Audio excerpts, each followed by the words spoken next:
ஆகமம் புதிய ஏற்பாடு வெளிப்படுத்தின விசேஷம் 2ஆம் அதிகாரம். எபேசுக்கு விடுக்கப்பெற்ற திருமுகம். எபேசில் உள்ள திருச்சபையின் வான தூதருக்கு இவ்வாறு எழுது. தமது வலக்கையில் 7 விண்மீன்களை உறுதியாய் பிடித்துக் கொண்டு 7 பொன் விளக்கு தண்டுகள் நடுவில் நடப்பவர் கூறுவது இதுவே: உன் செயல்களையும் கடின உழைப்பையும் மன உறுதியையும் நான் அறிவேன்.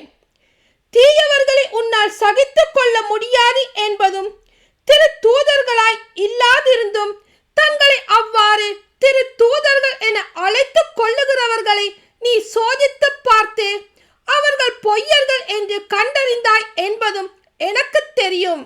நீ மன உறுதி கொண்டுள்ளாய். என் பெயரின் பொருட்டு எத்தனையோ துன்பங்களை நீ தாங்கிக் கொண்டுள்ளாய். ஆயினும் சோர்வு அடையவில்லை என்பதும் எனக்கு தெரியும். ஆனால் உன்னிடம் நான் காணும் குறை யாதெனில், முதலில் உன்னிடம் விளங்கிய அன்பு இப்போது இல்லை. ஆகையால் நீ என்னிலையில் இருந்து தவறி விழுந்து விட்டாய் என்பதை நினைத்துப் பார். மனம் மாறு. முதலில் நீ செய்து வந்த செயல்களை இப்பொழுதும் செய். நீ மனம் மாற தவறினால் நான் உன்னிடம் வந்து உனது விளக்கு தண்டை அது இருக்கும் இடத்தில் இருந்து அகற்றி விடுவேன்.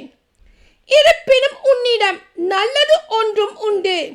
நான் வெறுக்கிற நிக்கோலாயரின் செயல்களை நீயும் வெறுக்கிறாய். கேட்க செவி உடையோர் திருச்சபைக்கு தூய ஆவியார் கூறுவதை கேட்கட்டும். கடவுளின் தோட்டத்தில் உள்ள வாழ்வு தரும் மரத்தினுடைய கனியை வெற்றி பெறுவோருக்கு உண்ண கொடுப்பேன். ஆமென்.